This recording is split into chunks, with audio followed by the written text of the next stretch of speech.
आप सबका आम आदमी पार्टी की इस बेहद महत्वपूर्ण प्रेस कॉन्फ्रेंस में बहुत बहुत स्वागत।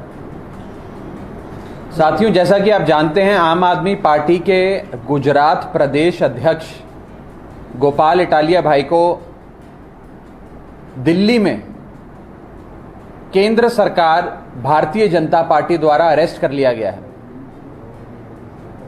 भाजपा गोपाल इटालिया से बेहद नफरत करती है। रोजाना उनका एक फर्जी वीडियो जारी कर कर निराधार आरोप उन पर लगाती है, निराधार एफआईआर, पर्चे, कंप्लेंट्स उनके खिलाफ करती है। न जाने कौन से अपराध का बदला उनसे लेना चाहती है। और आज अंततः उन्होंने दिल्ली बुलाकर अपनी एजेंसियों से, अपनी पुलिस से भाजपा ने आम आदमी पार्टी के गुजरात प्रदेश अध्यक्ष गोपाल इटालिया को गिरफ्तार कर लिया। गोपाल इटालिया सरदार वल्लभ भाई पटेल के समाज से आते हैं। गोपाल इटालिया सरदार वल्लभ भाई पटेल के वंशज हैं। उस सरदार पटेल के वंशज हैं जो अंग्रेजों से नहीं डरे, अंग्रेजों की हुकूमत से, अंग्रेजों की जोर जबरदस्ती से, अंग्रेजों के उत्पीड़न से नहीं डरे और मजबूती से अंग्रेजी हुकूमत का सामना किया। उस लौह पुरुष सरदार वल्लभ भाई पटेल के वंशज गोपाल इटालिया भारतीय जनता पार्टी की जेल से नहीं डरते। जेल तो छोड़ो, अगर भाजपा आज गोपाल इटालिया को फांसी भी लगाना चाहे तो वो फांसी का फंदा भी हंसते हंसते चूम कर फांसी पे चढ़ जाएंगे। मैं पूछना चाहता हूं आज बीजेपी से कि हमारे भाई प्रदेश अध्यक्ष गुजरात आम आदमी पार्टी गोपाल इटालिया का गुनाह क्या है? क्या जुर्म है उनका? क्या उनका यह अपराध है कि वो पाटीदार समाज से आते हैं? क्या उनका यह अपराध है कि वो पाटीदार समाज के एक युवा नेता के तौर पर गुजरात में उभर रहे हैं? क्या उनका यह अपराध है कि वो पाटीदार समाज की बात उठाते रहे हैं? क्या उनका यह अपराध है कि वो भाजपा से बेरोजगारी पर, महंगाई पर, नशीले पदार्थ जो गुजरात के हर गली मोहल्ले कूचे में बिक रहे हैं उस पर, नजायज शराब के व्यापार पर भाजपा की सरकार से सवाल करते हैं? क्या यह अपराध है गोपाल इटालिया? आज ऐसा लगता है कि भारतीय जनता पार्टी पूरे पटेल समाज से, पूरे पाटीदार समाज से बदला लेने के लिए लगी हुई है। और आज यह अरेस्ट केवल एक आम आदमी पार्टी के नेता का नहीं है, यह अपमान है पूरे पाटीदार समाज का। हमें लगातार पूरे गुजरात से फोन आ रहे हैं, लोगों में रोष है, लोगों में गुस्सा है इस अरेस्ट को लेकर। गुजरात के लोग इस अरेस्ट को बर्दाश्त नहीं करेंगे। मैं पूछना चाहता हूं कि एनसीडब्ल्यू ने, नेशनल कमीशन फॉर विमेन ने, जब से एनसीडब्ल्यू की स्थापना हुई तब से लेकर आज तक कोई एक भी शख्स को गिरफ्तार किया? कोई एक भी शख्स को? कोई एक भी उदाहरण है? यह साफ तौर पे यह अरेस्ट भारतीय जनता पार्टी का डर, उनका खौफ आम आदमी पार्टी के प्रति जो है वो दर्शाता है। और भाजपा का असली चेहरा, पाटीदार समाज के बारे में उनकी क्या भावना है, उसे साफ करता है। आज आम आदमी पार्टी साफ तौर पे यह कहना चाहती है कि एक गरीब परिवार से, एक बहुत ही मामूली से, साधारण से परिवार से आने वाले एक युवा नेता जो राजनीति में अपना एक नाम बना रहे थे, राजनीति में अपने लिए जगह बना रहे थे, अपने समाज की, गुजरात के आम आदमी, आम औरत की रोजमर्रा के जीवन में जो समस्याएं आती हैं, बिजली की, पानी के, शिक्षा के, स्वास्थ्य के, उन मुद्दों को उठा रहे थे। आज एक गरीब, सामान्य, साधारण से, सीधे से पाटीदार परिवार के एक बेटा जो राजनीति में अपने लिए एक जगह बना रहा है, मुकाम बना रहा है, उसे रोकने के लिए गोपाल इटालिया को अरेस्ट किया गया। यह अरेस्ट एक नेता का नहीं है, यह अरेस्ट एक समाज पे प्रहार है। यह अरेस्ट आम आदमी पार्टी को लेकर अरविंद केजरीवाल जी की बढ़ती लोकप्रियता को लेकर भारतीय जनता पार्टी का खौफ और भारतीय जनता पार्टी का डर दिखलाता है। यह आम आदमी पार्टी साफ तौर पे आज कहना चाहती है। और इस अरेस्ट के साथ साथ हम ये कहना चाहते हैं भाजपा को कि एक गोपाल इटालिया नहीं, आप 1,00,000 गोपाल इटालिया को अरेस्ट कर लो, लेकिन अब लोगों ने मन बना लिया है इस अहंकारी सरकार को, इस 27 साल पुराने गुजरात के अहंकारी शासन को उखाड़ फेंकने का और जनता का राज लाने का, आम आदमी का राज लाने का लोगों ने मन बना लिया है।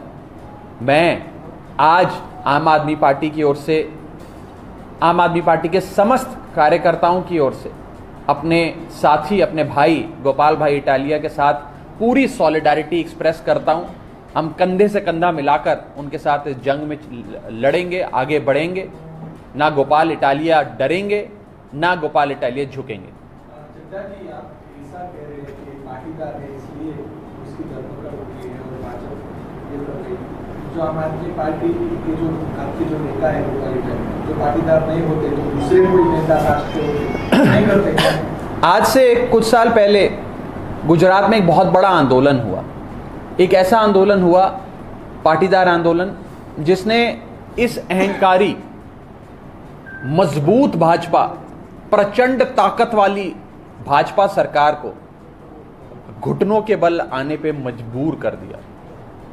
भाजपा की रीढ़ की हड्डी पे प्रहार किया। आज कहीं ना कहीं भारतीय जनता पार्टी उस पाटीदार आंदोलन का बदला ले रही है, ऐसा प्रतीत होता है।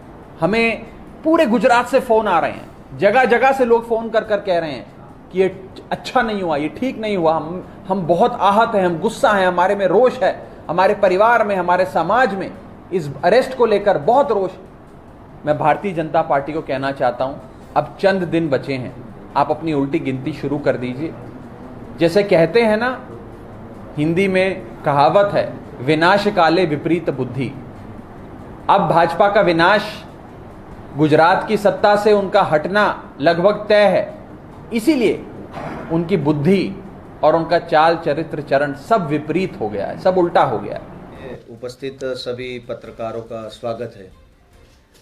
पिछले कुछ दिन पहले सोशल मीडिया से मुझे ये पता चला कि मेरे खिलाफ एनसीडब्ल्यू ने कोई नोटिस निकाला है। हालांकि वो नोटिस किस विषय में है वो मुझे तब भी पता नहीं था। वो नोटिस अभी तक, जब मैं ये बोल रहा हूँ, मुझे मिला नहीं है।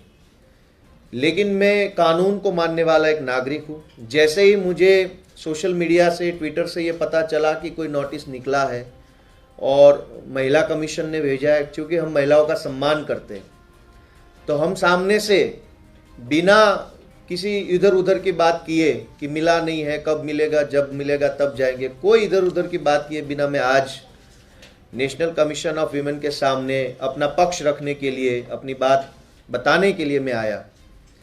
जैसे ही आज मैं कमीशन की ऑफिस पे गया तो सबसे पहले मेरे साथ जो मेरे वकील थे उसको रोका गया। ये कहा गया कि कमीशन का कानून है अपना कि वकील किसी के साथ नहीं आ सकते। हमने कहा कि संविधान में लिखा है कि सबको कानूनी असिस्टेंस लेने का अधिकार है।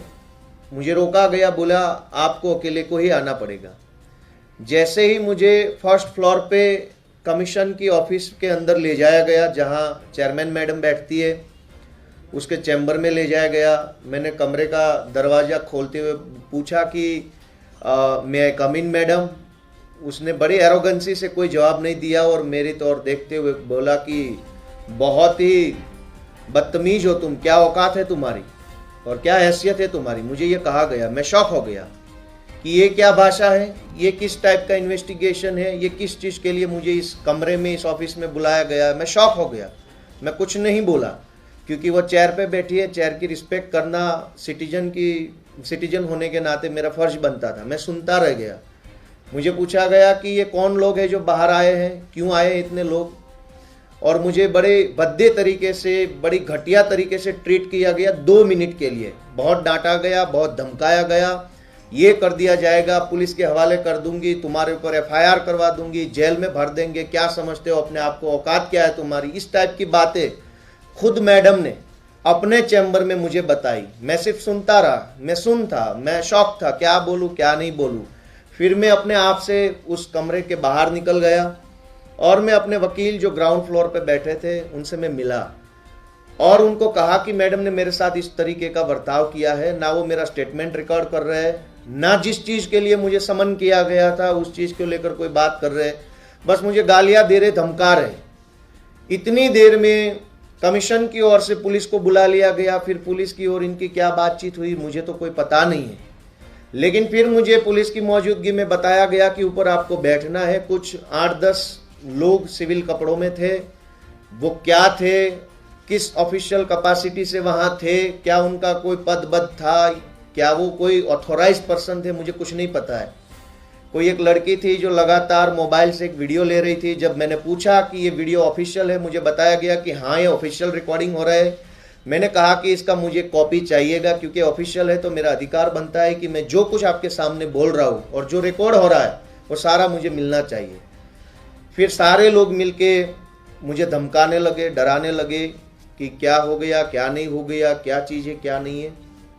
कुल मिला के अगर आप देखेंगे तो इस पूरे वाकया में कहीं पर भी नोटिस को लेकर के एनसीडब्ल्यू का कोई इंटरेस्ट नहीं था। उनका इंटरेस्ट था मुझे धमकाने में, मुझे डराने में, मुझे बद्दी तरीके से गालियां देने में उनका इंटरेस्ट था। और अंत में जब उनका ये इंटरेस्ट खत्म हो गया, फिर पुलिस को बोल दिया कि अब उसको उठा के ले जाओ, थाने में रख दो। ये क्यों हो रहा है? ये सारा जो आज पूरा दिन जो घटनाक्रम हुआ है ये इसलिए हुआ है कि गुजरात में चुनाव आ रहे हैं। इस चुनाव में पाटीदार समाज बीजेपी के खिलाफ खड़ा हो चुका है। पाटीदार समाज आम आदमी पार्टी के समर्थन में खुल के बाहर आ रहा है। चूंकि बीजेपी पार्टी गुजरात में पाटीदारों से नफरत करती है, पाटीदारों से बहुत चिढ़ती है।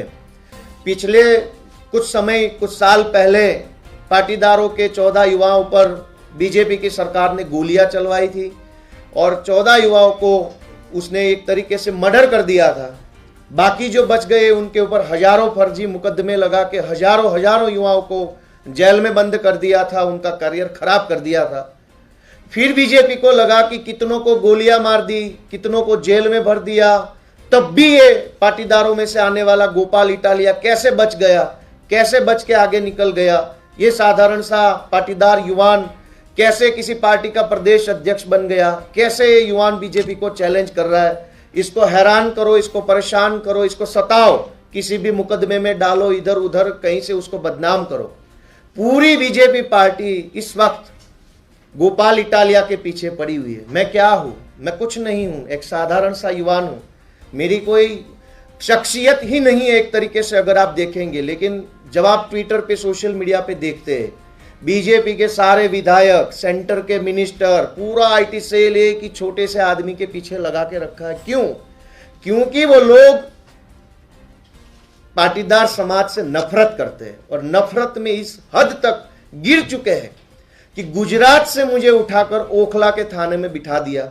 यहां तक कि मेरे वकील को भी नहीं बताया कि मुझे कहां ले जाया जा रहा है। वकील को किसी और थाने का एड्रेस बताया कि यहां बिठाया है, ले जाया गया कहीं और जगह। कुल मिला के ये जो पूरा घटनाक्रम है, इसमें साफ साफ तौर पे बीजेपी की भ्रष्ट मानसिकता, पाटीदार समाज के खिलाफ की मानसिकता का प्रदर्शन हो रहा है। वो नहीं चाहते हैं कि गुजरात से पाटीदारों के युवा आगे बढ़े, आगे आए, राजनीति में हिस्सा ले, लीडरशिप रोल में आए। वो नहीं चाहते, इसलिए किसी ना किसी तरीके से गुजरात में भी मेरे ऊपर पिछले दिनों में काफ़ी एफआईआर्स लगाई हुई है। यहाँ पर भी इन्होंने आज मेरे साथ जो किया वो बताता है कि ये पाटीदारों से चिढ़ते हैं, पाटीदारों को नफरत करते हैं, गोलियां मारते हैं, जेल में भरते हैं, तब भी उनको संतोष नहीं होता है तो अब गुजरात से बाहर बुला के प्रताड़ित करने की कोशिश करते हैं। लेकिन मुझे आज कहना है कि मेरा नाम गोपाल है और मुझे भगवान ने आशीर्वाद दिया है। अब मैं गोपाल हूँ और मैं इन कंस की औलाद से डरने वाला नहीं हूँ। ये सारे कंस की औलादें अब लगी पड़ी हुई है आम आदमी पार्टी के खिलाफ, पाटीदार समाज के खिलाफ, गोपाल इटालिया के खिलाफ, अरविंद केजरीवाल के खिलाफ। सारे कंस की औलादें एकजुट हो चुकी है। लेकिन हम भी गोपाल है, हम भी ईश्वर की संतान हैं, इन सारी कंस की औलादों के सामने लड़ेंगे और जीत के दिखाएंगे। Thank you. पुलिस ने आपसे क्या कहा? पुलिस ने थाने पे ले जाके मेरे से सिर्फ यही कहा कि इन सारी चीज़ों में क्यों पड़ रहे हो, इतने ताकतवर लोगों से क्यों पंगा ले रहे हो, छोड़ दो ना ये सारी चीज़ें, इतने परेशान क्यों हो रहे हो। मैंने उनसे रिक्वेस्ट करा कि सर आपके पास जो भी कानूनी कार्रवाई का आदेश हो कार्रवाई करिए, आप मुझे इस तरीके से समझाइए मत। मेरी लड़ाई जो है वो बेईमानों के सामने है, पाटीदार समाज के दुश्मन जो बीजेपी वाले हैं उनके सामने मेरी लड़ाई है।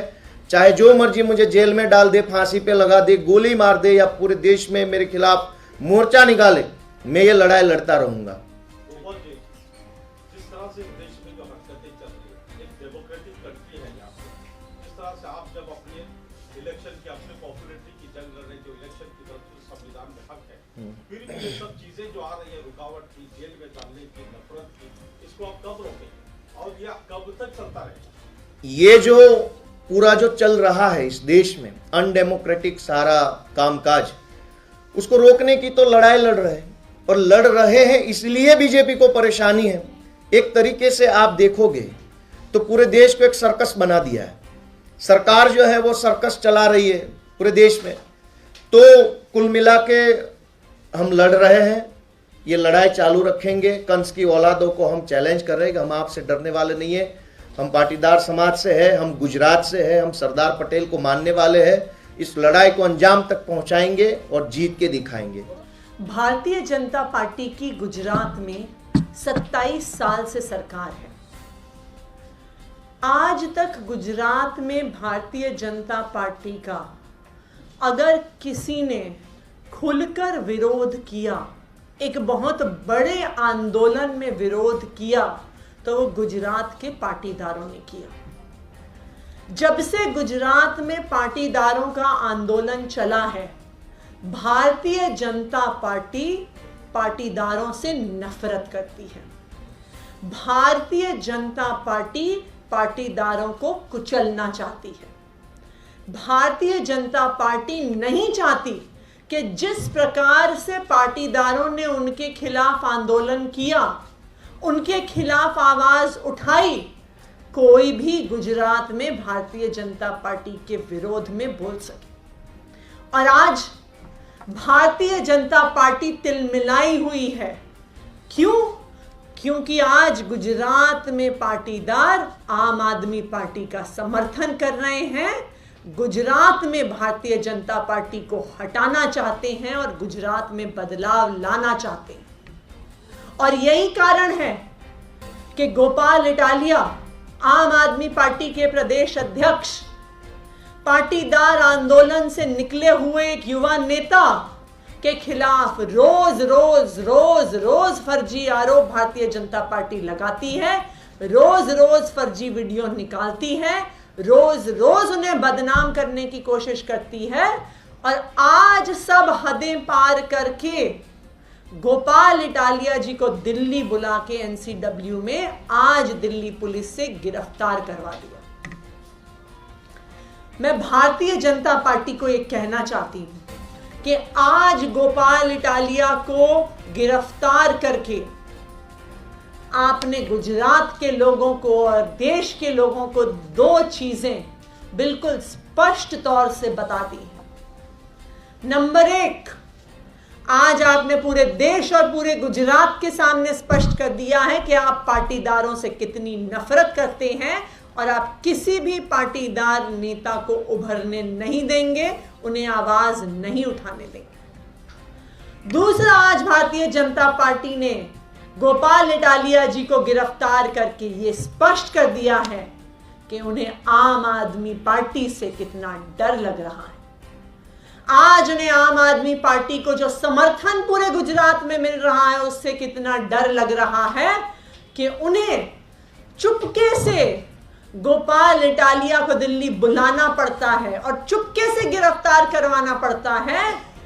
आज उनमें इतनी हिम्मत भी नहीं है कि वो गोपाल इटालिया को, एक पाटीदार नेता को, आम आदमी पार्टी के प्रदेश अध्यक्ष को गुजरात में गिरफ्तार कर सके।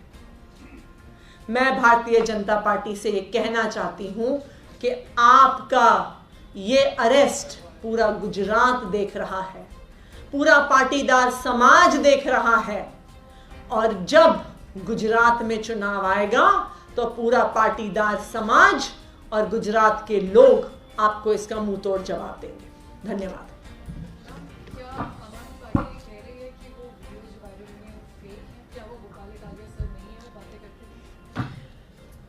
मैं ये पूछना चाहती हूँ कि ये जो वीडियो रोज रोज आती हैं वो कहाँ से आ रही हैं?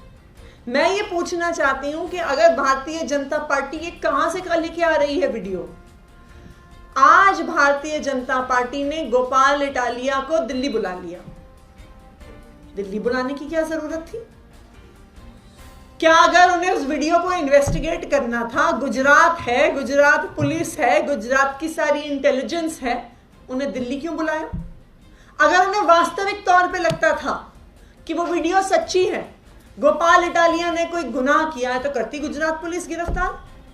लेकिन आज गुजरात में उनकी हिम्मत नहीं है गोपाल इटालिया को गिरफ्तार करने की, क्योंकि उनको पता है कि पूरा पाटीदार समाज गोपाल इटालिया के साथ खड़ा है और वो सड़कों पे उतर जाएगा अगर गुजरात में उन्होंने गोपाल इटालिया को छूने की हिम्मत करी। एक और भी वीडियो है जिसमें वो कह रहे हैं कि टेम्पल्स में एक्सप्लॉयटेशन होता है, इसलिए औरतों को वहां नहीं जाना चाहिए। देखिए, मैं तो आपको ये कहूंगी कि अब आप रोज इंतजार करिए, रोज कुछ निकलेगा।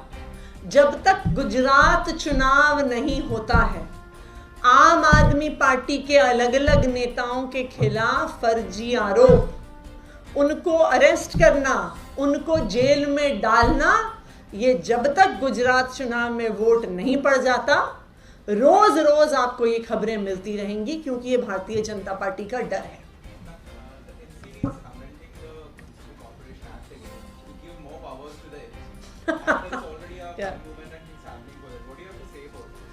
आई थिंक ये बहुत स्पष्ट है। जब अप्रैल में एमसीडी का चुनाव होना था, तो भारतीय जनता पार्टी ने एमसीडी के एक्ट को अमेंड करके चुनाव को टाल दिया। उस एमसीडी एक्ट के अमेंडमेंट से कोई भी सब्सटैंटिव चेंज उस कानून में नहीं आया। इतने सालों से भारतीय जनता पार्टी कहती आई थी एमसीडी के पास पैसा नहीं है, हम केंद्र सरकार से पैसा करेंगे, हम फाइनेंसिंग करेंगे, उसका एक भी शब्द नहीं आया। सिर्फ एक चीज बदली, दो चीज बदली कि 3 एमसीडी से 1 एमसीडी हो गई और 272 से 22 वार्ड कम करके 250 हो गए। ये मजाक है।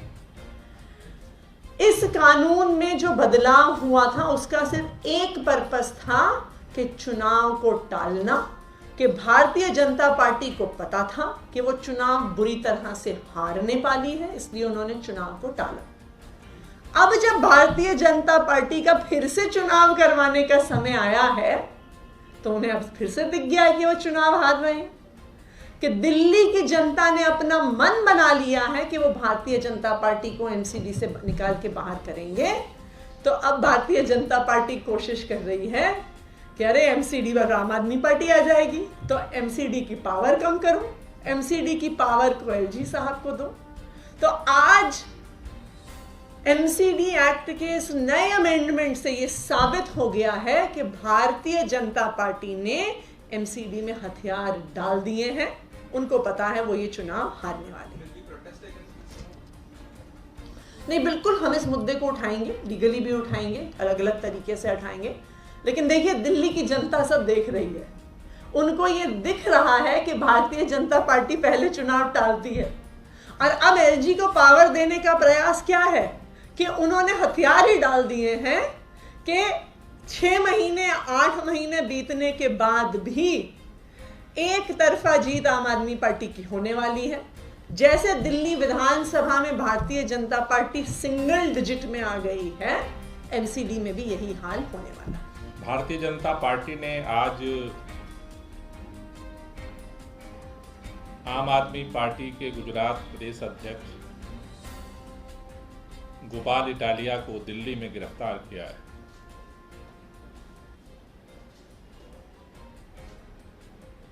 गुजरात के अंदर भारतीय जनता पार्टी की सरकार है। गोपाल इटालिया को गुजरात में भाजपा ने गिरफ्तार नहीं किया। आखिर क्यों? दिल्ली में साजिश के तहत बहाना बना करके वीडियो का गोपाल इटालिया को दिल्ली बुलाया गया और दिल्ली पुलिस से गोपाल इटालिया को गिरफ्तार करवाया गया। गोपाल इटालिया आज पूरे गुजरात के अंदर गोपाल इटालिया की गिरफ्तारी गुजरात की जगह दिल्ली में करने की जो मजबूरी है भाजपा की, इस बात का ऐलान कर रही है कि आज गुजरात के अंदर पूरा पाटीदार समाज भारतीय जनता पार्टी से गुस्से में है, नाराजगी में है। आज अगर ये गिरफ्तारी गुजरात के अंदर होती तो आज पाटीदार समाज सड़क पर होता। उनकी हिम्मत नहीं है कि गोपाल इटालिया को गुजरात के अंदर गिरफ्तार कर लेते।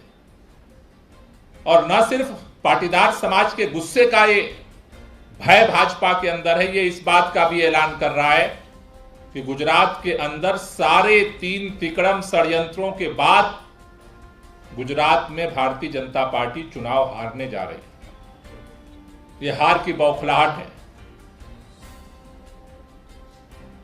मैं भारतीय जनता पार्टी के लोगों से कहना चाहता हूं कि गुजरात के लोग 27 साल के आपके कामों का हिसाब चाहते हैं।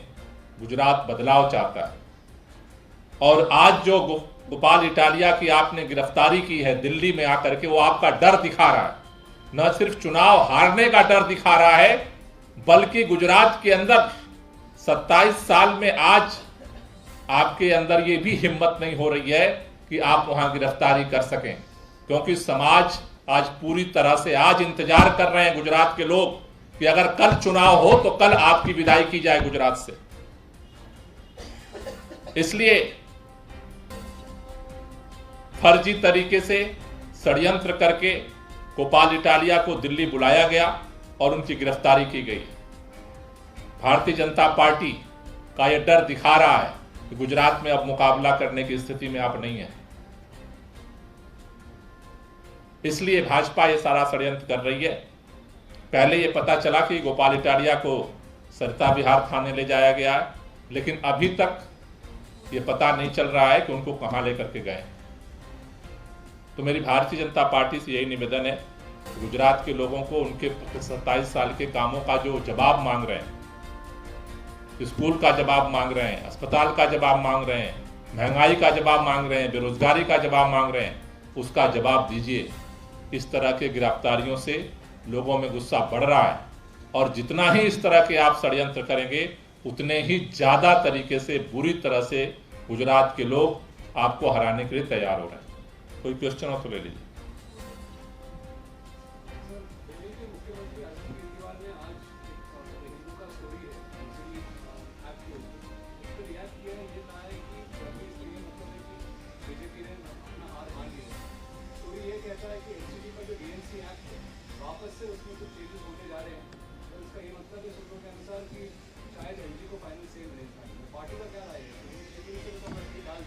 नहीं तो आ चुका है, आप इसमें अलग तो कोई राय नहीं।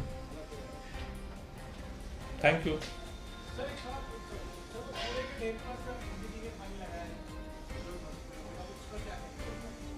नहीं उसको लेकर के तो ये बहुत पहले से चल रहा है। पहले भी एनजीटी ने एमसीडी के ऊपर पेनाल्टी लगाई थी। दुर्भाग्यपूर्ण है कि भाई 15 साल लगातार शासन करने के बाद भी एमसीडी इन कूड़े के पहाड़ को नहीं साफ कर पाई और जिस तरह से स्थितियां हैं वो आगे भी नहीं लगती हैं कि वो साफ करा पाएगी। तो दिल्ली सरकार तो एक नोडल पॉइंट है इसलिए, लेकिन एमसीडी जिस तरह से वहाँ काम कर रही है मुझे लगता है कि उस पर लगातार बात हो रही है और दुर्भाग्यपूर्ण है। सभी पत्रकार बंधुओं को नमस्कार। भारतीय जनता पार्टी गुजरात के अंदर पाटीदार समाज के खिलाफ पटेल समाज के खिलाफ नफरत से भरी हुई है। और यह कोई पहली घटना नहीं है। पटेल समाज के अपमान का कोई पहला मामला नहीं है। जब जब भारतीय जनता पार्टी को मौका मिला पटेल समाज को कुचलने का, पटेल समाज के लोगों पर गोलियां चलवाने का, पटेल समाज के लोगों को गिरफ्तार करके फर्जी मामलों में जेल डालने का एक लंबा इतिहास भारतीय जनता पार्टी का रहा है। और आज गुजरात में अपनी हार के डर से भारतीय जनता पार्टी इतना बौखला गई है कि पटेल समाज के एक युवा लोकप्रिय नेता गोपाल इटालिया के खिलाफ हर दिन कोई फर्जी वीडियो लेके सामने आ जाते हैं और उसके खिलाफ नफरत से भरी भारतीय जनता पार्टी ने आज गोपाल इटालिया को गिरफ्तार करने का काम किया। मैं पूछना चाहता हूं, पाटीदार समाज से किस अपराध का बदला ले रही है भारतीय जनता पार्टी? पटेल समाज से इतनी नफरत क्यों करती है भारतीय जनता पार्टी? गोपाल इटालिया जैसा एक सामान्य परिवार से निकला हुआ नौजवान अगर वो राजनीति में आगे जा रहा है तो उसकी टांग खींचने पर, उसको जेल भेजने पर क्यों तुली हुई है भारतीय जनता पार्टी? इतनी नफरत क्यों है पाटीदार समाज से? आज पूरा का पूरा गुजरात गोपाल इटालिया के साथ हो रहे अन्याय को देख रहा है। आज पूरा का पूरा गुजरात और वहां का पटेल समाज गोपाल इटालिया के ऊपर हो रहे जुल्म को देख रहा है। आज पूरा का पूरा पाटीदार समाज गोपाल इटालिया के ऊपर हो रही फर्जी कार्रवाइयों को देख रहा है। उसके मन में गुस्सा है, रोष है। बदले की भावना से की गई इस कार्रवाई के खिलाफ पूरा पटेल समाज एकजुट होकर भारतीय जनता पार्टी को धूल चटाने का काम करेगा, भारतीय जनता पार्टी को जवाब देने का काम करेगा। मैं फिर से कहना चाहता हूं बीजेपी के नेताओं से, अपनी हार के डर से इतना बौखलाओ मत।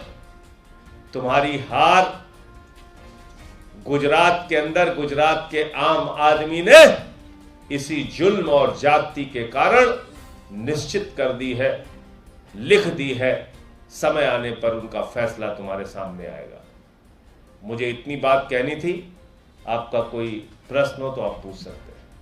एनसीडब्ल्यू का कहना है चेयरपर्सन का जब गोपाल जी वहां पहुंचे तो अपने इतने सारे समर्थकों के साथ क्यों आए और अंदर आने की कोशिश कर रहे थे, मुझे जानकारी। आपने कभी शायद एनसीडब्ल्यू के इतिहास में नहीं सुना होगा कि किसी को गिरफ्तार किया गया और एनसीडब्ल्यू किस तरह की कार्रवाई कर रहा है ये बताने की आवश्यकता है क्या? ये आपको बताने की जरूरत है कि किस प्रकार से भेदभावपूर्ण कार्रवाई ये एनसीडब्ल्यू की कार्रवाई है नहीं है, ये भारतीय जनता पार्टी की कार्रवाई है। ये भारतीय जनता पार्टी की पटेल समाज के खिलाफ नफरत है। इसको आप उस दायरे और उस चश्मे से मत देखिए। धन्यवाद।